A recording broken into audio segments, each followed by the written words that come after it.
Maria Júlia da Rocha, 1935. Foi aqui no Boco? Aqui nesta casa. Chegou há 2 anos e imigrante, Venezuela. A minha mãe era do Boco e o meu pai era do Boco. Esta casa construiu o meu pai. E sempre viveu então nesta casa? Sempre nesta casa. A minha infância foi um bocadinho difícil, porque éramos 6 irmãos. E depois, naquele tempo, era um bocadinho difícil. Chegámos a andar todos 6 na escola primária. E começámos todos, crianças, a trabalharem na terra, terrenos nossos, que o meu pai comprou. Nós, foi a escola primária, todos 6, e depois quando chegávamos, era tudo a trabalhar. Estudou até que ano? Naquele tempo era a 4ª classe. Fez a 4ª classe, fez o exame da 4ª classe? Todos 6, a 4ª classe. E o que é que cultivavam aqui? Era milho, batata, feijão, trigo. Então, os seus pais, aquilo que faziam da vida, o que é que eles tinham como Era profissão? agricultura. Ovelhas, cheguei a ter 16, 2 bois, bezerros a criar até bois em modo de ir para o atalho, coelhos, galinhas, tudo no terrenos nossos, tudo arrumado em caixas, feijão, milho, a batata também muito, e depois era vendido aos negociantes que vinham à porta comprarem. Também vendia vinho? Vinho. Não era só para consumo, então? O vinho que produziam também era para... O vinho era para casa toda e vendia-se para Vagos, para o Lumião, para essas lojas, naquele tempo que não havia mercados nenhuns. Era tabernas. Vinham de Vagos, o senhor Mariano de Lumião, o senhor Luizinho de Vagos. E vinham então cá, esses senhores, os donos das tabernas, vinham cá buscar o vinho para venderem depois nas suas tabernas. Sim. Era vinho bom, puro. Na escola primária, naquele tempo, era todos juntos. Depois terminou então o 4º ano, a 4ª classe, e depois o que é que continuou a fazer? Todos a trabalharem. Os 6 irmãos? A enxada, tudo a trabalhar na terra. Como é que era a sua rotina diária? Vinha da escola e depois uns iam para apanhar pasto para os animais, outros iam cavarem com enxadinhas. Sempre que viveu aqui teve luz, eletricidade aqui em casa? Eu creio que sim. Não me lembro desde criança, mas a minha mãe ainda era desse tempo que não havia luz elétrica. Agora eu já fui. Sempre luz elétrica. Só a estrada é que não era caminho de terra, poças de água, de lagoas de água, de lama. Quando é que alcatroaram a estrada? Foi recentemente? Não tem muitos anos, não. Eu ainda me lembro empedrada paralelo. Eu ainda me lembro de andar a cilindro, a acertar os paralelos na estrada. Era eu garota já grande, talvez 7, 8 anos, a gente lembra-se. Eu lembro-me de coisas dessa idade. Eu tenho um irmão mais velho no Brasil. Foi para lá solteiro, fazer 19 anos, e já tem uma bisneta. Filhos, netos e já tem uma bisneta. Os meus irmãos e os homens tiveram que emigrar todos com 18 anos. A minha irmã casou com 18 anos, um jovem daqui da aldeia, e foi para o Brasil casada. Eu fiquei sozinha, mais a minha mãe, com 2 bois, ovelhas, a vida toda, os terrenos mesmo, todos eu sozinha, mais ela. E falava a pessoas quando era preciso e pagava pessoas para ajudar a fazer o trabalho. Sulfatar as vinhas, mas eu depois casei-me com 28 anos. O meu marido tinha 29, não era desta aldeia, era da Lavandeira. Mas eu, quando se conhecemos, eu tinha 24 e ele 25. Eu achei-me muito nova. E ele deu a viagem 2 vezes, mas gostávamos um do outro de verdade. E eu não aceitei o casamento, e ele adiou. Mas chegou à Madeira e escreveu-me, chegou lá e escreveu-me, mandou fotografia. E namorámos por cartas 2 vezes. E ele queria casar por procuração e eu queria casar com ele pessoalmente. E ele concordou sempre com tudo. Ao fim de 2 anos, veio com tudo combinado comigo. Nem um mês estivemos solteiros. Tive um casamento muito lindo, aqui na igreja em Sousa, e aqui, este pátio não tinha este telheiro. Foi todo enfeitado, e aí havia uma figueira e o quintal que é pequenino. Os terrenos são todos esta quinta, desde aqui até lá abaixo. É só de família. Aqui o jantar foi aí, mas eram mais de 100 pessoas naquele tempo. Mais de 100 pessoas. Estava aqui o Era aí árvores laranjeiras aí, era uma figueira, era tudo, foi debaixo, tudo enfeitado, prepararam tudo. Casei-me honestamente, com todo o respeito. Naquele tempo usava-se o raminho, o botãozinho de laranjeira. Eu estava preparada para isso, levei-o. Depois, quando me casei, o meu marido foi embora. A minha mãe pediu para ele não ir, tinha aqui muito onde trabalhar, mas ele disse que era muito novo para ficar cá. Queria ir lá andar um tempito, mandou uma carta de chamada. Eu estive aqui ainda meio ano, bem todas as coisas que eu tratei, tudo que era preciso, tudo, e fui ter com ele, era o que ele queria. Quando eu chegava na Venezuela no dia 6 de maio, do ano não me lembro, e a minha filha nasceu no dia 17 de junho, tive uma boa viagem, fui de avião. O avião fez uma escala nos Estados Unidos, mas eu não saí. E depois lá, quando eu saí, já estava à minha espera.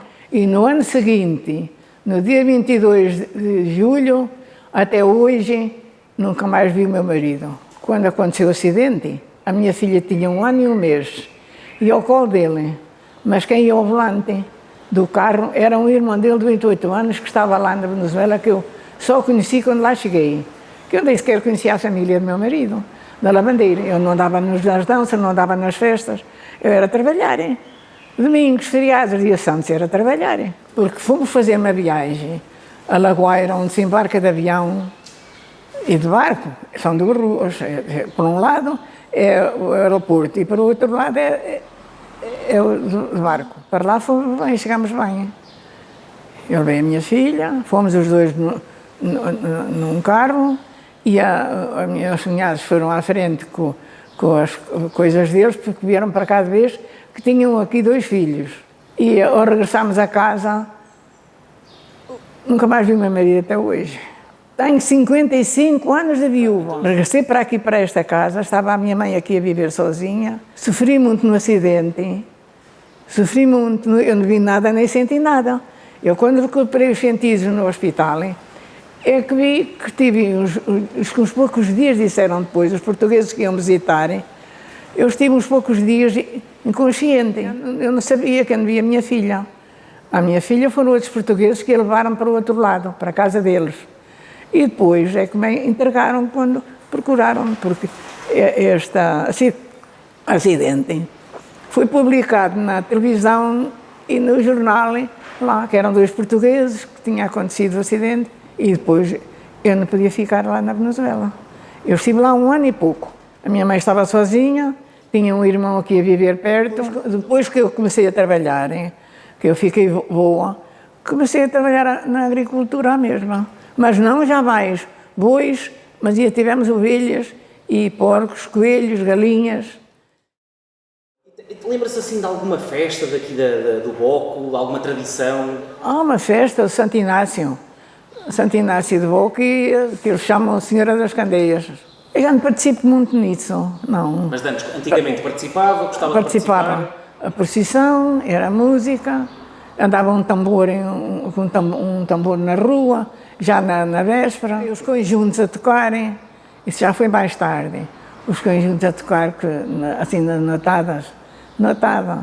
Eu às vezes ia. O que é que comiam nesses dias de festa? Olha, a festa era muito... Essa festa tinha muito fama de carneiro. Já era daqui de casa, não era comprado, havia-os aqui em casa.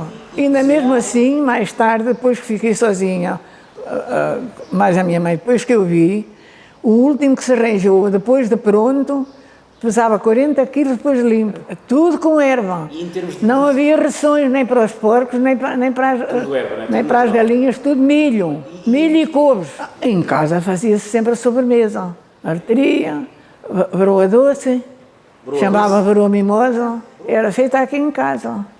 Eu sei fazê-la. Ainda não há muitos anos que eu cozia o meu genro que diga, que no tempo dele fazia fornadas de pão. Tem a forna de lenha aqui na cozinha.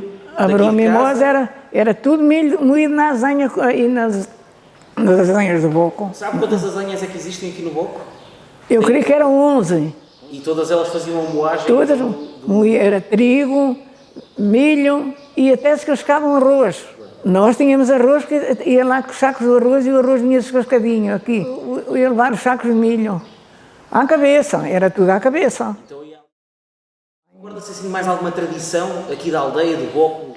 Os barcos que vinham com as carradas de meliço e de junco do norte, da Mortosa, barcos, e era tudo lá, o Rio do Boco era uma cidade. E tinha duas casas onde descarregavam o sal, carradas de sal, carradas de junco, carradas de meliço, para extremar as terras. Aqui à minha porta passavam os carros com 2 bois, com carradas de pipas para os barcos, para ir para o norte, os pipas de vinho. Passavam já de madrugada a fazer barulho e eu deitada ainda até. Havia aqui mini-mercados? Havia uma loja do Sr. Camilo, está fechado, que é lá, é quase perto do Real e daquele cafezinho, era aí desse lado. Uma loja que tinha tudo. E tinha um cafezinho ao lado. Ia lá à loja comprar o que era preciso, toda a mercearia, tudo. Vocês frequentavam o café? Não, nunca ia ao café. Nunca, assim, a propósito de tomar o café, nunca fui. Nunca fui. Nem tenho, ainda hoje de ir, não. Quando quer errar, faz em casa. Há aqui levadas? Aqui há muitas. Muitas levadas? Eram limpas todos os anos. E a senhora tem alguns terrenos também lá perto das levadas? Tenho cercados de água em toda a volta. Até tenho um bocado que dá para uma piscina. Tinha um tanque onde iam a juventude, naquele tempo, tomar banho, e o meu marido, mais 2 rapazes, o meu marido é que antes de ir embora, andou lá com esses 2 rapazes a arrasarem. Mas a areia embaixo é branca e a água branquinha, mas a água nasce lá no terreno. De resto é balas de água em toda a volta. Até o Rio do Boco, até à Quinta das Azenhas, até o Rio do Boco, é pura bala de água. Muitas. Não são todas limpas. A que é mais limpa é a primeira que chama Levada da Barreta. Nasce ali, aqui em cima, perto de mim, onde eu ia sempre lavar roupa, tudo o que era preciso. Comecei a ir lá lavar, que tinha 8 anos, quando vinha da escola, já ia com o carro de mão, com a idade, com a roupa, lavarem os meus irmãos. Com 8 anos, essa bala d'água passa em volta, tudo, desta quinta, que é desde a estrada, que era tudo o mesmo dono. Gosta de viver aqui? Gosto. Como é que Gosto da aldeia e não tenho mal nenhum prazer da aldeia, nem das pessoas. Digo bem a toda a gente, porque não sabem o que aqui está. Aqui no Boco, o que eu acho mais importante, eu acho que é a Quinta das Azenhas, o que lá está, que está preparado, é as azenhas, as valas de água por aí, que era tudo semeado, aqueles terrenos, era tudo abóboras, feijões, milho, era tudo semeado. No Boco, neste momento, sente falta de alguma coisa? Falta muito trabalho, porque aqui, foi há 2 anos ou 3, andaram aqui uma firma, que acho que foi justo com a Câmara de Barros, limparam, isto ficou tudo, ainda está aí uma parte, diz que muito bem preparada. Aqui o que eu acho falta, temos que ir para Barros, cuidar de saúde, temos o Centro de Saúde de Barros, que pertence, temos em Inhuca que pertence, temos em Sousa que pertence, está assim muito ruim. Pois assim, nos últimos 50 anos, acha que mudou muita coisa aqui no Boco? Não tem muita gente, está a vir muita gente de fora, porque gostam da paisagem. Por exemplo, da sua família, os mais jovens continuam a viver no Boco ou a sua filha, por exemplo, vive cá ainda? O meu neto emigrou por causa de trabalho. A sua filha vive ainda no Boco? Aqui. Vive aqui consigo. 25 de Abril, a Revolução do dia 25 de Abril. Lembra? Não damos conta de nada. Aqui foi um dia como os outros. Queria que andei a trabalhar, andava no terreno quando vizinhos disseram, andava eu no campo. E depois disso sentiu que houve alguma alteração, houve mudanças? Eu creio que sim. Agora, não sei se recorda quando é que chegou aqui a primeira televisão, não sei se tiveram televisão. Não, não tinha nada disso. Não? Não tinha televisão, nem rádio, não tinha nada disso. Eu só acho, e para mim, para a minha maneira de ser e para o que eu conheço e para o que eu fui desde jovem, acho que havia de haverem as coisas mais zeladas, mais estimadas e zeladas, não abandonadas, porque no meu tempo estava tudo zeladinho, não havia uma silva. E agora é silvas por todo o canto. E a juventude também não se agarra a nada. Os terrenos está tudo de monte, nem se vê já milho. Os jovens não querem, só querem empregos. Andam lá a gastar dinheiro a maior parte e é como sabem, os cursos não são grandes cursos, não são muitos a tirar cursos.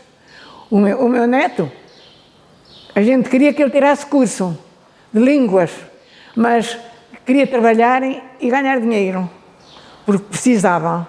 A família é a família pobre, pois, famílias pobres, nós somos famílias pobres. Eu sou de geração pobre, de parte do meu pai e da minha mãe. Sou de geração pobre, não tinham nada, foi tudo comprado. Tudo a trabalhar com o suor, com o corpo. Passavam fome ou algum tipo de... Fome? Aqui nunca se passou. Porque havia os terrenos, porque o meu falecido pai era de famílias pobres. O meu falecido pai foi veterano da Grande Guerra. Andou na tropa e depois andou na Grande Guerra. E depois foi para os Estados Unidos, andou 5 anos, pai pico. E depois, quando veio, solteiro, casou-se e nunca mais emigrou. Construiu esta casa, mas não tinha este telheiro. Tinha os corrais, está ainda terreno ali onde a criação, está aquela porta, ainda está um bocado de terreno. Mas quero dizer, sobre a estimação, é que aqui, essas silvas que estão por aí todas, isso tudo que foi limpo, mas queria-se tudo limpinho outra vez. Limpeza porque os terrenos, naquele tempo, eram todos semeados. Feijão, abóboras, milho, tudo. Os meus irmãos andaram lá a lavrar aqueles bocadinhos que eu lá tenho, com os bois. O boi ia um por cada soga, e depois lá é que eram juntos os dois a lavrar para não acabarem com a enxada. Dos bois a lavrar e talvez ao carro, ali que lidava com eles.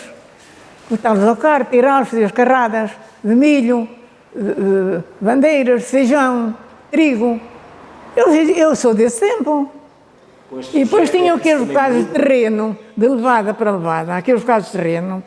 Dava batata, dava feijão de vagem, dava milho, era tudo semeadinho. Agora nem os bocados de cima, semeiam os terrenos aí.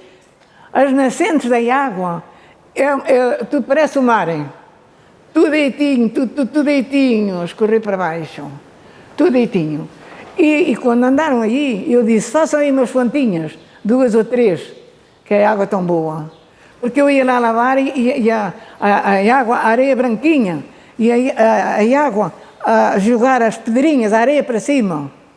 Bem eu, estava lá a lavar e a força da água jogava a areia, as pedras para cima. A areia branquinha, que a areia branquinha não tola nem tem lama. Só uma coisita é só de cima. O mais é areia branquinha, tudo por baixo, tudo por aí baixo.